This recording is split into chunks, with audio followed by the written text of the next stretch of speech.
우리 다시 한번 옆에 분들하고 이렇게 인사합시다. 주님과 함께 동행하는 한 해가 됩시다. 시작. 주님과 함께 동행하는 한 해가 됩시다. 아멘. 감사합니다. 우리 성구영신 예배에 우리 교회의 표 예수님을 깊이 생각하라 라고 하는 말씀을 가지고 함께 나누었습니다. 예수님을 깊이 생각해야 되는 이유는 그 예수 그리스도께서 우리의 대제사장, 즉 하나님과 사람 사이를 연결하는 역할을 했던 그 직분자가 대제사장이었습니다. 그런데 그 예수 그리스도께서 우리에게 있어서 대제사장 되셨기 때문에 예수님을 깊이 생각하라. 그리고 예수 그리스도는 사도시라고 말씀드렸습니다. 즉 예수 그리스도께서는 하나님께서 우리들을 통하여 이 땅 가운데 이루시기 원하시는, 전파하기 원하시는 그런 말씀들을 직접 말씀하셨고 그 일들을 이루어갔던 직분자가 사도입니다. 그런데 그 예수 그리스도께서 사도시며 대제사장이시기 때문에 주님을 통하여서 우리가 주님을 깊이 생각하며 그 앞에 나갈 때 하나님께서 우리 삶 가운데 놀라운 일들을 이루어 가실 줄로 믿기 때문입니다. 예수님을 깊이 생각하라. 오늘 두 번째 시간을 맞으면서 이 말씀 가운데 예수님을 깊이 생각하면 할수록 우리 삶 가운데 어떤 일들이 벌어질까? 예수님을 깊이 생각하면 우리가 하나님 앞에 어떤 모습으로 변화되어질까? 지식적인 믿음이 아니라, 그저 입으로 믿는 믿음이 아니라 내 삶 가운데 나의 삶이 어떻게 하면 예수님을 깊이 생각하며 그 주님의 은혜 가운데 들어갈 때 나는 과연 내 삶의 성품이, 내 삶 가운데 지금 있었던 일들이 앞으로 5년 후에, 아니면 지난 과거 동안에 있었던 내 안에 가지고 있던 허물들이 앞으로 어떻게 내 삶 가운데 변해갈 것인가에 대한 부분들이 오늘 우리에게 질문으로 나오게 될 것입니다. 자, 결론부터 말씀드리면 한번 따라 합시다. 나는 죽고 예수로 사는 삶. 그것이 예수님을 깊이 생각하는 삶입니다. 그래서 아까 우리 전사님이 찬양할 때 나는 죽고 주가 살고, 그래서 이 찬양한 겁니다. 주일날 오전 예배 찬양할 때, 전사님이 찬양 인도할 때 그날의 설교 주제에 관한, 설교 내용에 관한 한 찬양을 꼭 한 곡씩을 넣습니다. 그래서 우리가 그 찬양을 드린 겁니다. 여러분, 올 한 해 동안 한번 따라 합시다. 나는 죽고 예수로 사는 삶. 한 번 더. 나는 죽고 예수로 사는 삶. 그 삶이 되어질 때 우리는 삶 가운데 예수님을 더 깊이 생각하고 하나님의 은혜 가운데 그저 지식적인 믿음이 아니라, 입으로만 믿는 믿음이 아니라 내 삶으로 믿는 믿음이 우리 삶 가운데 회복되어지기를 주님의 이름으로 축복합니다. 제가 군생활할 때 10월 28일 날 예수님 오신다고, 92년인가요? 예수님 오신다고 그때 막 그 다미 선교회라고 막 엄청 여기저기 다니면서 이렇게 길거리에서 곧 예수님 오신다고 빨리 이런 일들이 있었죠. 또 최근에도 그런 단체들이 좀 있죠. 근데 이제 직구준 집사님이 길을 지나가다가 그런 전도하는 분들을 만나게 되었습니다. 그에게 가서 이 집사님이 이렇게 질문을 합니다. 선생님, 그러면 선생님은 곧 휴거하시겠네요. 10월 28일 날 휴거하시겠네요. 그랬더니 이 전도하는 사람이 이렇게 말해요. 그럼요, 나는 곧 휴거할 겁니다. 자신 있게, 확신 있게 말하는 거죠. 이 집사님이 짓궂게 이렇게 얘기를 합니다. 아마 송 집사님이실 것 같아요. 이렇게 말합니다. 그런데 집사님, 그분에게 선생님 집이 있으십니까? 그때 집 없는 사람이 집이 있지요. 이 집사님이 이렇게 말합니다. 그러면 선생님 그 집을 저에게 주십시오.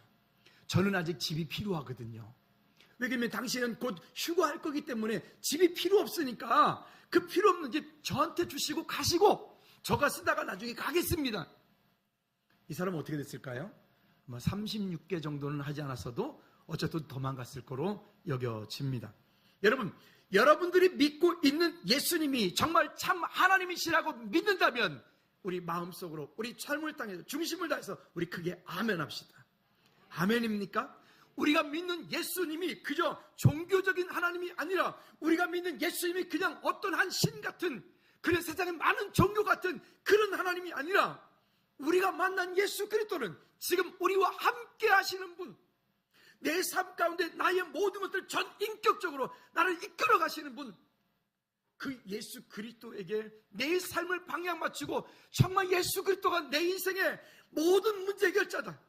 예수 그리스도가 내 인생의 정말로 답이다.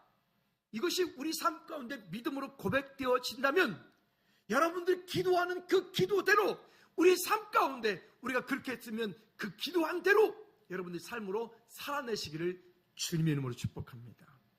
결국 이 땅 살면서 예수님을 믿지만은 우리가 마음 가운데 정말로 믿질 않아요. 지식으로 믿는 거예요. 하나님에 대해서 많이 아는 것, 우리 제자 훈련 많이 합니다. 제자 훈련 많이 하는데 그 많이 하는 그 지식이 여러분 하나님에 대해서 성경에 대해서 많이 안다고 해서 그 사람이 믿음 있는 사람이라고 말할 수는 없습니다. 그러나 바른 제자 훈련을 통해서 바른 믿음의 지식을 가지고 있는 사람이 바른 믿음으로 성장해 갈 수가 있게 돼요.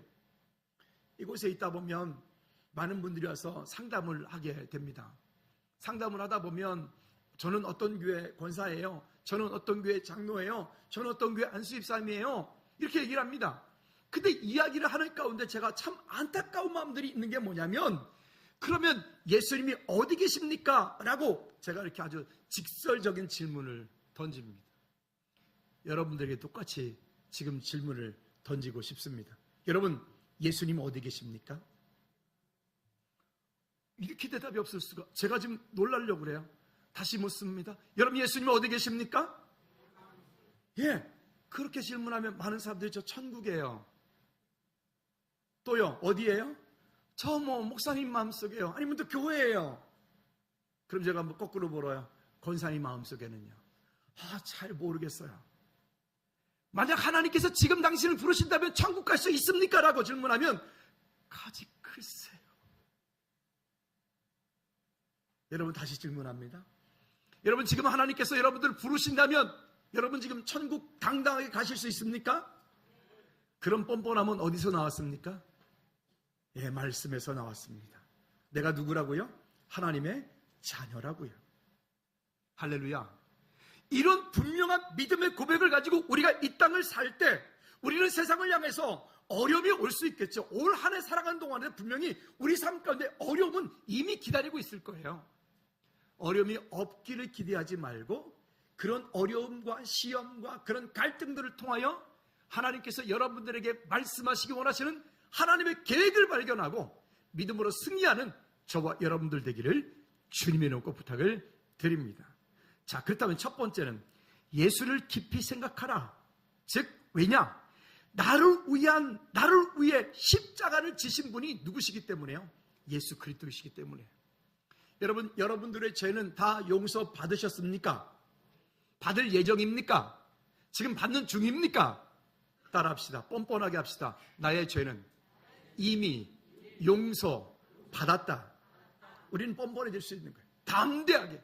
우리 교회 어디에도 써있지 않지만 다 알죠? 여러분 어떻게 한다고요?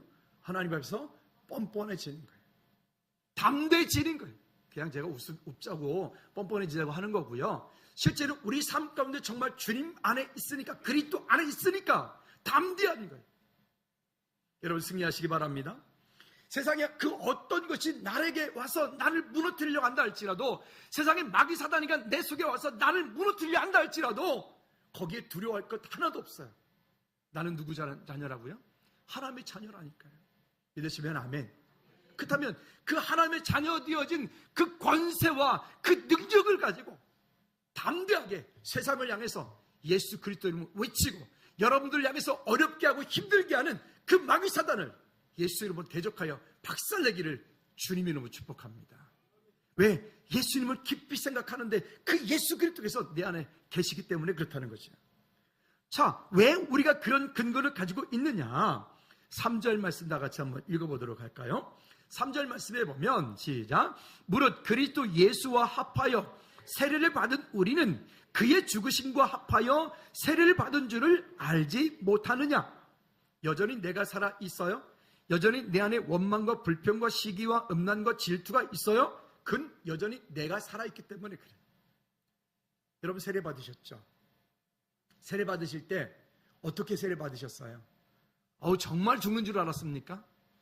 지난 여름에, 올 여름에 이제 키르기스탄에 또 단기 선교팀 또 한 팀 가게 될 텐데, 지난 여름에 키르기스탄 갔을 때 거기에 그 캐리지 현지에 있는 형제들이 세 분인가 그날? 그쵸? 아직까지 세 분인가? 세 분이 세례를 받았어요. 근데 거기다 침례를 하는데 그 천산산맥이라고 하는 그 얼음산에서부터 물이 내려오는 그곳에 제가 발을 담가봤거든요. 근데 정말 15초, 20초 정도 발을 못 담그고 있겠더라고요. 완전 얼음물이 내려오는 거예요. 그 밑에 낮 기온은 40도가 올라가는데도 그렇게 춥더라고요. 근데요, 거기 세례받는 형제들은 진짜 죽겠더라고요. 그날 보니까. 어떻게 하냐면 침례를 하는데 우리 최영 성교사님 또 원래 최영 장군이 또 이렇게 그렇잖아요, 그죠? 그냥 잡아가지고 그냥 그 속에다 물 속에다가 그 차가운 물 속에다가 그것도 확 집어넣었다가 있다가 난 금방 훌 뺄 줄 알았지. 그랬더니 그게 아니고요. 확 집어넣었다가 있다가 빼더라니까는. 그래서 아니 나중에 끝나고 왜 그렇게 하냐 그랬더니 죽어야죠 그러더라고요. 정말 죽겠더라고요. 아 그렇구나. 우리가 세례 받는다라고 하는 우리는 그냥 너무 약식으로 이렇게 물찍거리는데 우리도 좀 교회가 나중에 리모델링을 한다면 이 강대상에다가 큰 욕조를 만들어 가지고 세례할 때 여기 가운 입고 올라와 가지고 물속에다 확 집어넣어 가지고 숨이 헐떡헐떡 때까지 놔뒀다가 죽을 뻔할 때 딱 건져야 돼. 이래야 세례 받은 기분이 좀 날 것 같아요. 혹시 아직 안 죽으신 분들은 세례는 아니지만 제가 물속에다 푹 받쳐드릴 용기는 있으니까 한번 오시기 바랍니다. 여러분, 세례는 우리가 세례 받았다는 것은 예수님과 함께 내 의지가, 내 자아가, 내 인격이, 내 삶이 죽은 거예요. 따라합시다. 나는 세례 받을 때 죽었다. 죽었는데 여전히 살아있잖아요. 그게 문제인 거죠. 그렇죠? 그 다음에 또 4절 말씀에 우리에게 또 이렇게 말씀합니다. 여러분 예수 그리스도를 깊이 생각하려면 내가 죽지 않으면 예수 그리스도를 깊이 생각할 수 없다는 거예요. 같이 4절 말씀 시작. 그러므로 우리가 그의 죽으심과 합하여 세례를 받음으로 그와 함께 장사되었나니 이는 아버지의 영광으로 말미암아 그리스도를 죽은 자 가운데서 살리심과 같이 우리를 또한 새 생명 가운데 행하게 하려 함이라. 아멘. 여러분 죽은 자는 말이 없다는 말이 있잖아요. 근데 우리는 죽었는데 불구하고 말이 많아. 여러분 어떻습니까? 우리는 죽었는데 불구하고 가정에서도 말이 많아. 직장에서도 참 말이 많아. 교회 공동체에서 참 말이 많아요. 언제 한번 제가 말씀드렸죠? 옥수동에 어떤 교회가 있었는데요. 그 교회는 방들이 많아요. 그건 큰 교회니까 16교회부터 26교회까지 예배가 딱 끝나면 방으로 들어가서 그때부터 담임 목사부터 시작해가지고 칼도마 위에다가 올려서 차근차근 이렇게 난도질을 하는 거예요. 목사님이 새로 부임을 해서 갔습니다.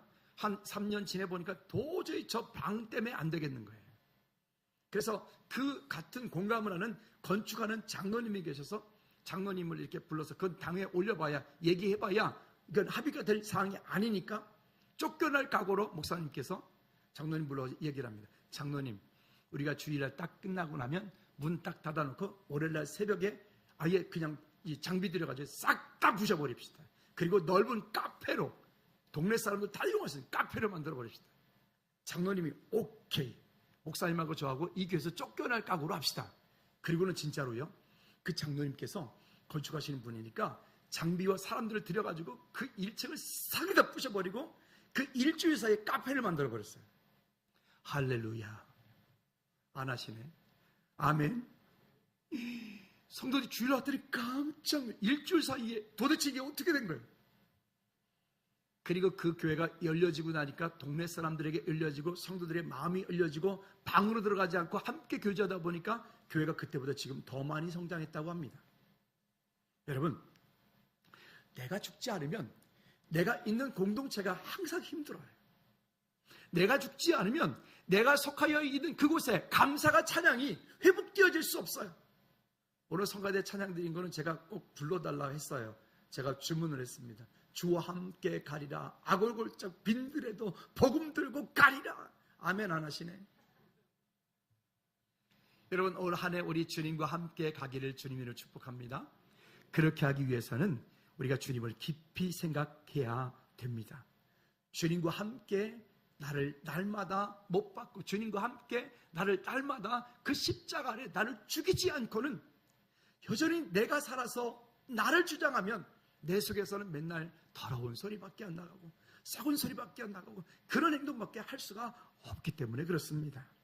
그리고 또 5절 말씀에 보면 이렇게 말씀을 우리에게 합니다. 5절 다 같이 시작. 만일 우리가 그의 죽으심과 같은 모양으로 연합한 자가 되었으면 또한 그의 부활과 같은 모양으로 연합한 자도 되리라. 아멘.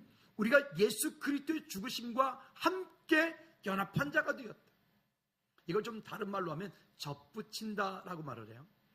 저는 시골 출신이다 보니까 시골에서 자랄 때 배나무가 있는데 배가 열매는 튼실하게 익는데 이 배가 병충해에 약하고 그것도 가뭄만 오면은 항상 이게 또 마르니까 물 주고 힘들어요. 그래서 품종 개량을 위해서 요즘에는 뭐 다 좋지만은 어떻게 하냐면 돌배나무라고 있어요. 아주 자생력이 강한 거죠. 그 돌배나무에다가 그 좋은 참배를 갖다 이렇게 딱 잘라가지고 접을 붙여요. V자로 깎아서 이렇게 하기도 하고 그냥 빗갈려서 하기도 해. 접을 딱 붙인 다음에 그 주변을 이렇게 비닐 같은 거 챙챙챙챙 감아놓으면 얘가 묘목 때 그렇게 하는 건데 그렇게 하면 조금 있으면 이 둘이 서로 붙어요. 그리고 심어놓으면 이 배는 병충해도 강하고 자생력도 강하고 또 아주 탐스럽고 좋은 열매도 맺히고 이 동네가 먹골배로 유명한 동네인데 그런 것들이죠. 여러분 이게 무슨 얘기냐면 우리가 세례를 받았다는 것은 우리가 예수님을 깊이 생각한다는 것은 이제는 내 생각을 하는 게 아니라 내 안에서부터 누구로? 예수 그리스도로 주님의 마음을 가지고 우리가 예수님이라면 어떻게 할 것인가라고 하는 그런 마음을 가지고 주님께 믿음으로 나갈 때 우리가 예수 그리스도에 접붙임 바 되어진 믿음의 삶이 되어지는 줄로 믿습니다. 다시 한번 따라합시다. 나는 죽고 예수 그리스도로 사는 삶. 예수 그리스도로 사는 삶. 그런 삶이 오늘 저와 여러분들의 믿음의 삶이 되기를 주님의 축복합니다. 두 번째는 이제는 사망이 다시는 나를 주장하지 못하게 하라라고 하는 거예요. 사망이 오늘 본문 6절 말씀에 보면 우리에게 이렇게 말씀을 합니다. 자, 다 같이 6절 시작. 우리가 알거니와 우리의 옛사람이 예수와 함께 십자가에 못 박힌 것은 죄의 몸이 죽어 다시는 우리에게 죄에서 종노릇하지 아니하려 함이니라. 우리가 다시는 죄를 안 짓는다는 게 아니라 우리가 살아간 동안엔 죄를 여전히 지을 수 있고 우리는 넘어질 수 있고 또 실수할 수 있고요. 그런데 그럼에도 불구하고 우리는 그 자리 가운데 다시 일어나서 예수 그리스도를 의지하고 여러분 우리의 믿음의 걸음을 다시 한번 뚜벅뚜벅 걸어갈 수 있는 그런 담대한 은혜가 저와 여러분 가운데 있기를 주님의 이름으로 꼭 부탁을 드립니다. 그리고 6절 후반절의 말씀에서 우리에게 이렇게 말합니다. 죄의 몸이 죽어 다시는 우리에게 죄에게 종노릇하지 아니하려 함이라. 따라합시다. 죄에게 종노릇하지 말자. 우리가 자꾸만 무엇인가에 자꾸 끌려가요.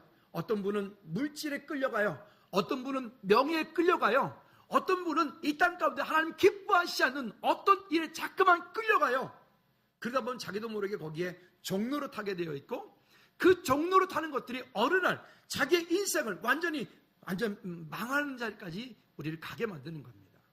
오늘 저와 여러분들이 이 땅에 사는 동안에 죄의 종노릇하지 않고 하나님에 의하여 성령의 도우심을 따라 그 이끌림을 받아가는 저와 여러분들 되어지기를 주님의 이름으로 꼭 부탁을 드립니다. 자, 그러면서 7절 말씀에 이렇게 말합니다. 7절 다 같이 시작. 이는 죽은 자가 죄에서 벗어나 의롭다 하심을 얻었음이라. 아멘. 우리 그리스도인 여러분 저와 여러분들이 예수 그리스도를 구주로 영접하여 하나님의 자녀가 되었다는 것은 이미 과거, 현재, 미래에 지을 죄까지도 하나님께서 우리의 죄를 모든 것들을 용서해 놓으시고 기다리신단 말이에요. 우리가 뭐하도록 그 하나님 앞에 나오도록 우리가 하나님을 찾도록 하나님께서 우리의 인생을 통하여 우리의 인생을 다스리시고 인도하시도록 여러분 우리가 그 하나님께 믿음으로 날마다 나가는 훈련되어진 그리스도인 되기를 주님의 이름으로 축복합니다. 종교인 되지 마십시다. 그냥 교회에 왔다 갔다 하는 종교인 되지 말고 철저하게 예수 그리스도의 제자가 되는 저와 여러분들 되기를 꼭 주님의 이름으로 부탁을 드립니다. 세 번째는요, 내 삶을 의의 병기로 드리라 라는 것입니다. 예수님을 깊이 생각한다는 것은 나의 삶을, 나의 성품과 내 삶에 행동하는 모든 일들을 예수 그리스도께 나를 복종시키는 것입니다. 복종시키는 거예요. 훈련하는 거예요. 배가 이렇게 커다란 배가 있습니다. 우리도 해군가에 있는 친구들이 있는데, 배를 타면은 배는 항해할 때는 반드시 좌우 후미에 네 편에서 그런 이제 견시병이라고 그러는데, 망원경을 가지고 뭐 자연 맷도 뭐 있어, 뭐 오전 맷도 뭐가 있고 뭐 이런 거를 이제 계속해서 끝없이 이제 그 함장한테로 보고하도록 되어 있습니다. 그걸 견시병이라고 합니다. 그런데 이 견시병들이 3명이서 당직을 같이 그 자리에서 당직을 서고 있는데, 한 친구가 당직을 딱 서고 있다 보니까 저기서 미사일이 날아오는 것 같아. 그러니까 순간 자기도 모르게 엎드려! 그랬단 말이에요. 엎드려. 그러니까 옆에 있던 한 친구는 그 얘기를 듣자마자 확 엎드렸어요. 근데 그 옆에 있던 친구는 왜 엎드려야 되는데? 무슨 개그 같지 않습니까? 아니, 왜 엎드려야 되는데? 뭐 그런 비슷하게 하는 개그 있던데. 여러분들은 개그가 안 통하는군요. 왜 엎드려야 되는데? 그 사람 어떻게 될게요? 네, 그 미사일 파편에 맞아서 죽었다는 얘기 아닙니까? 제가 믿음을 얘기할 때, 순종을 얘기할 때 2가지의 순종을 말씀드린 적이 있습니다. 기억나시나요? 헬라적인 순종이 있고 히브리적인 순종이 있다고 말씀드렸습니다. 우리가 현재 가지고 있는 이 모든 학문들의 발전은 헬라식의, 헬라 철학에서부터 시작되어진 이 왜라고 하는 질문을 통해서 왜 그렇게 할까? 왜 그럴까? 이것은 무엇일까? 어떻게 해서 이렇게 됐을까? 그 끝없는 질문을 통하여서 철학이 만들어지고 학문이 만들어지고 이만큼 발전이 오게 됐고 이런 등등의 것들이 오게 되었습니다. 이건 대단히 큰 학문의 진보를 가져왔기 때문에 되게 중요했습니다. 헬라식의 순종이라고 하는 것은 하나님의 말씀이 선포되어지면 선포되어지는 것들에 대해서 우리는 왜라고 하는 질문을 갖는 겁니다. 왜? 왜 그래야 되는데? 강단에서 말씀이 선포되었어요. 선포되었으면 아니 목사님 왜 그래야 되는데요? 왜 순종해야 되는데요? 이렇게 대드는 분들이 계세요. 대들지 말아요. 그죠? 이런 분들 있죠? 여러분 그걸 우리가 다른 말로 인본주의라고 합니다. 인본주의. 근데 이런 질문을 가지고 본인이 인식이 되고 본인이 이해가 되고 본인이 논리적으로 뭔가 수긍이 되어야지만이 믿음으로 고백하는 분들이 있어요. 그게 100% 나쁘다라고 하는 건 아닙니다. 여러분들이 말씀을 연구하고 제자훈련하고 말씀 속에 들어갈 때 여러분들은 그 말씀 가운데 여러분들도 때로는 그런 질문을 통하여서 하나님께로부터 여러분 많은 대답을 얻을 수가 있을 것입니다. 근데 성경은 우리에게 이 헬라식의 순종을 요구하지 않고 히브리식의 순종을 요구합니다. 이 히브리식의 순종은 어떻게 다르냐면 먼저 하나님의 말씀이 선포되어지면 선포되어진 말씀에 대해서 이해하고 믿고 기다리는 게 아니라 뭐부터 한다고요? 따라합시다. 순종부터 한다. 더 크게 합시다. 순종부터 한다. 예, 하나님의 말씀이 선포되어지면 성경은 우리에게 먼저 순종부터 하라고 하는 거예요. 순종부터. 순종하고 그 자리에 믿고 기다리고 보니까 그때에 하나님께서 그때 내 삶 가운데 이렇게 하신 이유가 여기에 있었구나. 때로는 우리가 이해 못할 일들이 많이 있죠. 도저히 내 삶 가운데 내 지식으로는 내 경험으로는 감당할 수 없을 것 같은 그런 일들이 있음에도 불구하고 내 삶 가운데 하나님께서 이런저런 일들을 때로는 겪게 만드실 때가 있죠. 근데 그런 겪게 되어지는 그런 가운데 말씀이 선포되어지면 선포되어진 말씀에 대하여서 내가 할 일은 뭐라고요? 믿음의 순종입니다. 할렐루야.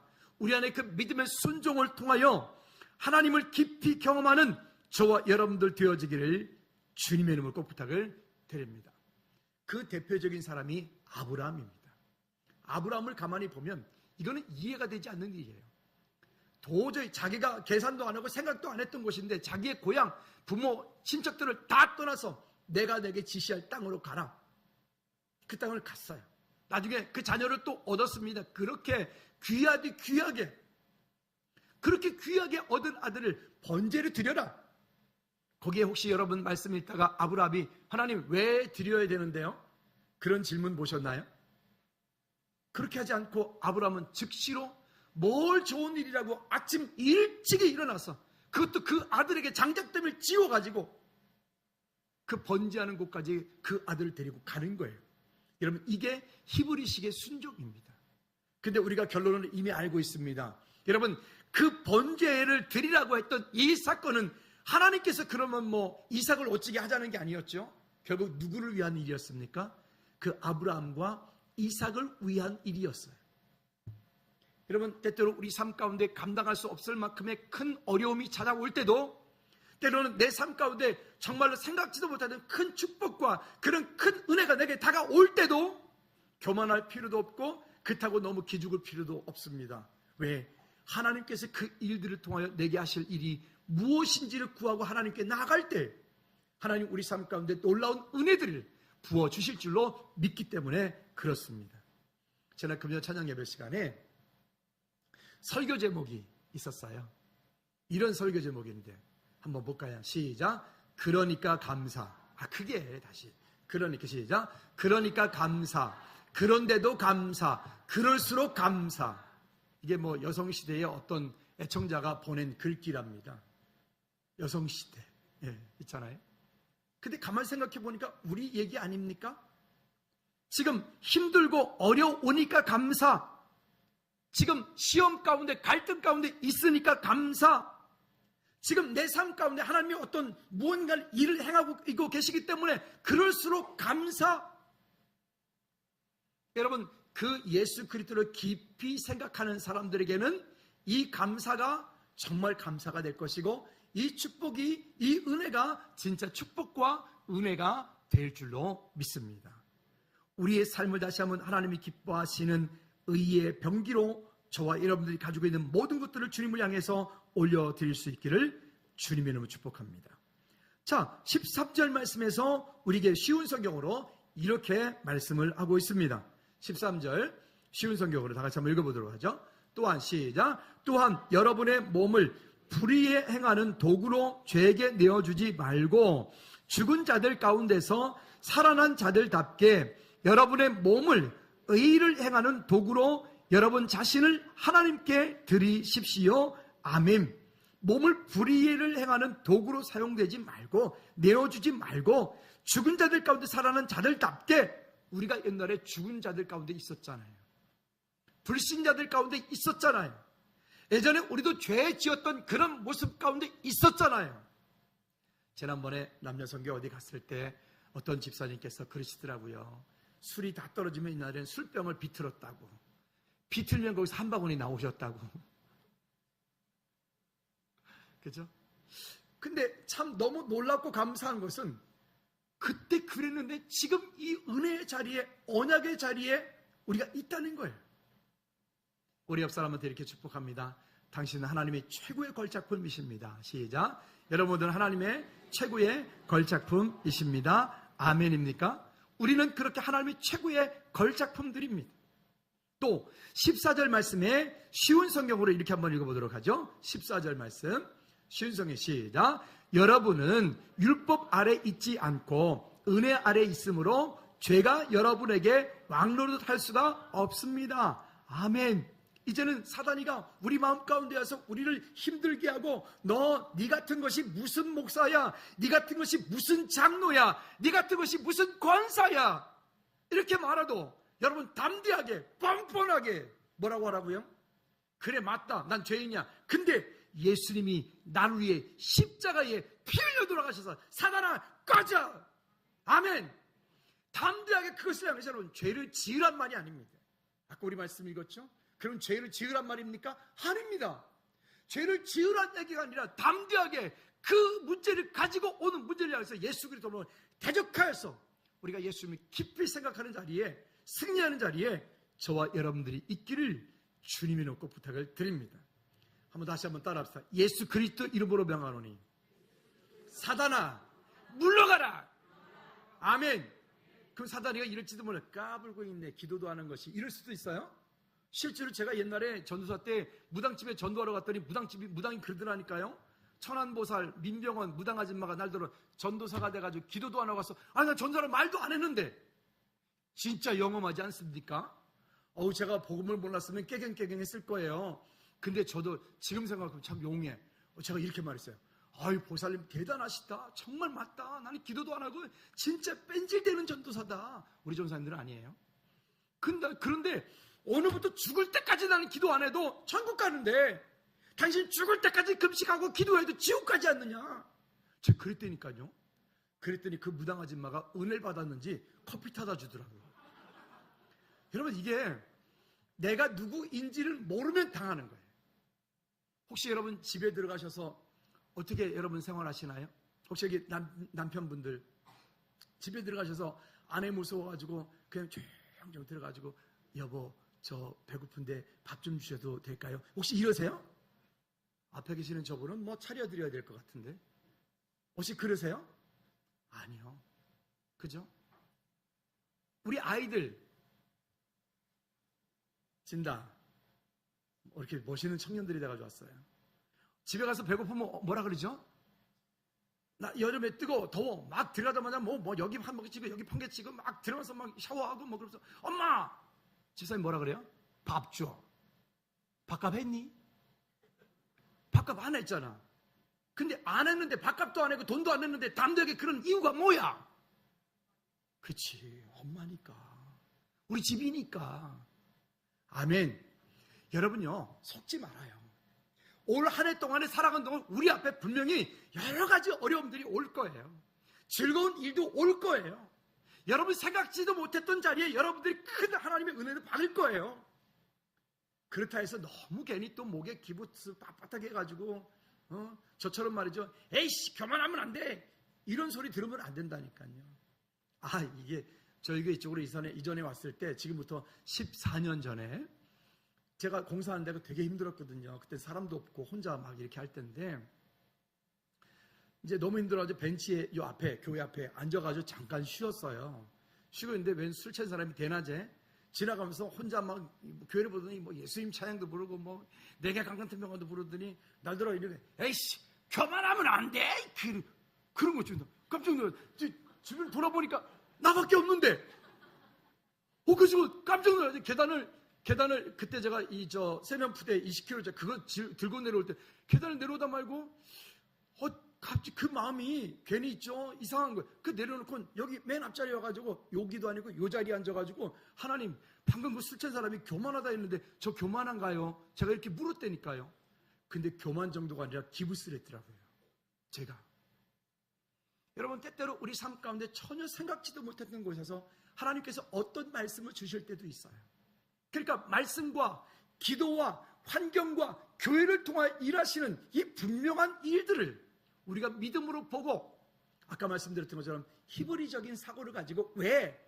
주님 못하겠는데요. 이러지 말고 한번 따라합시다. 일단 순종하고 기다리자. 그것이 믿음이에요.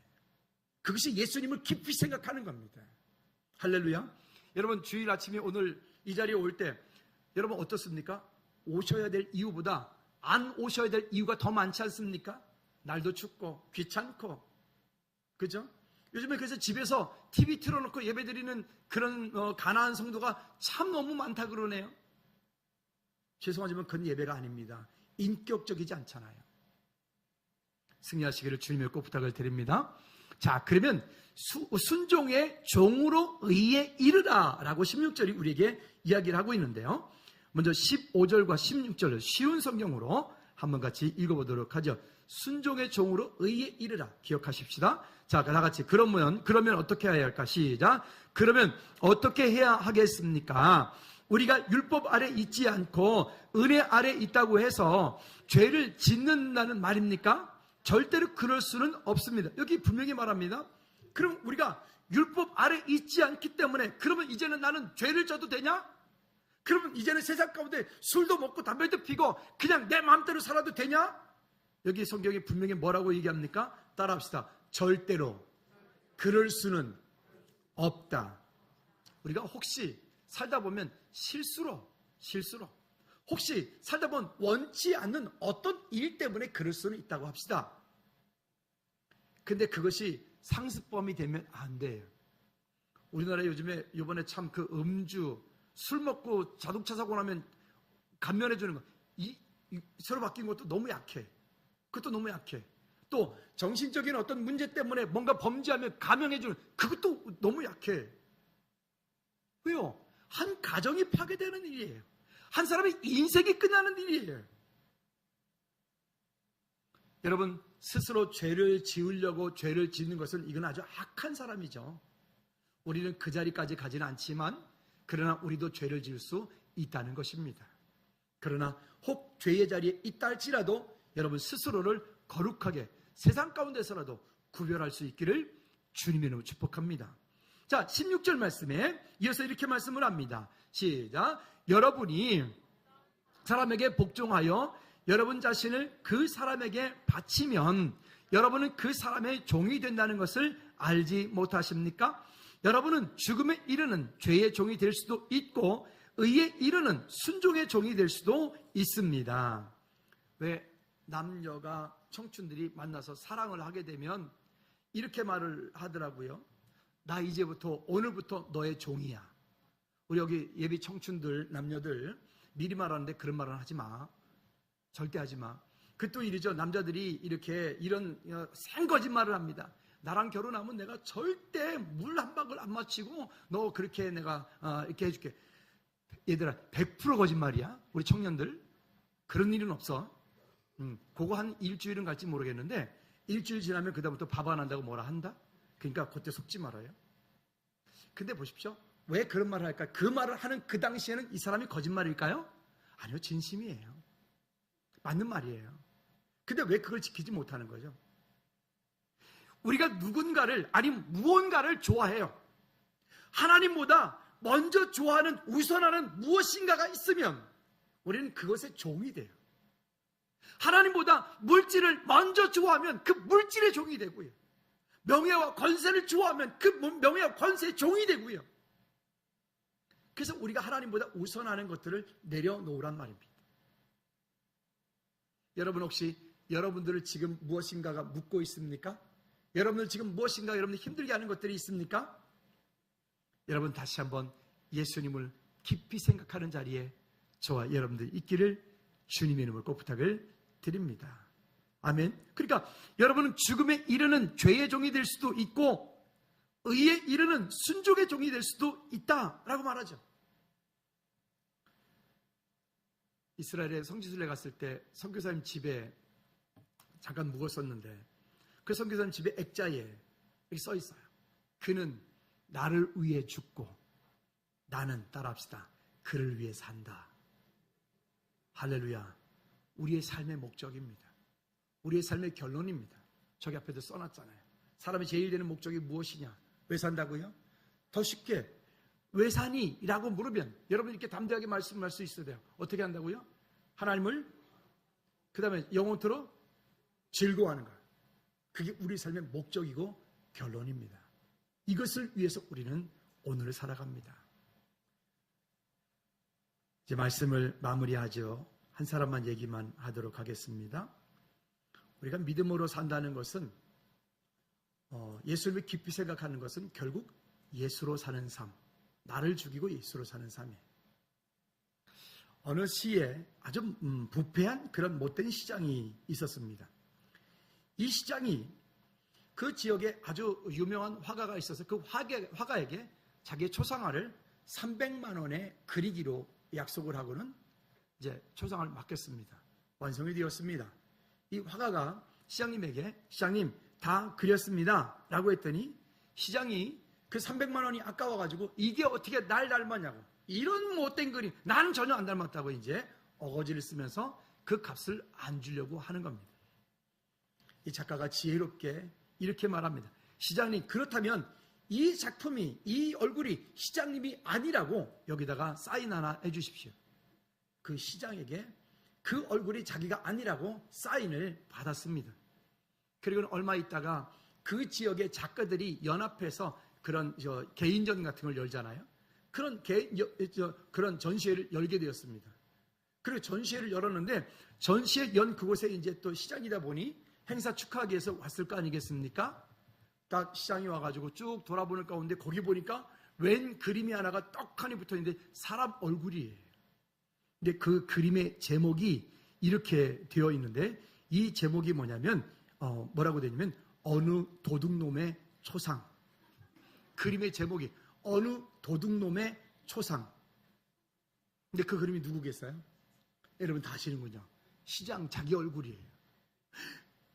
갑자기 얼굴이 빨개져가지고 놀래가지고 그 작가에게 이 그림 당장 팔으라고 300만 원을 빡거리 주는 거예요. 시장님 이거는 안 됩니다. 이 그림은 3천만 원입니다. 얼마라고요? 3천만 원. 혹시 우리가 믿음 생활을 이렇게 하지 않나요? 혹시 우리가 예수님을 깊이 생각하면서 실제 우리 삶 가운데는 주님과 전혀 다른 삶을 살지 않나요? 올 한 해 동안 여러분들이 속한 모든 곳에서 예수님을 깊이 생각할 수 있기를 주님의 이름으로 축복합니다.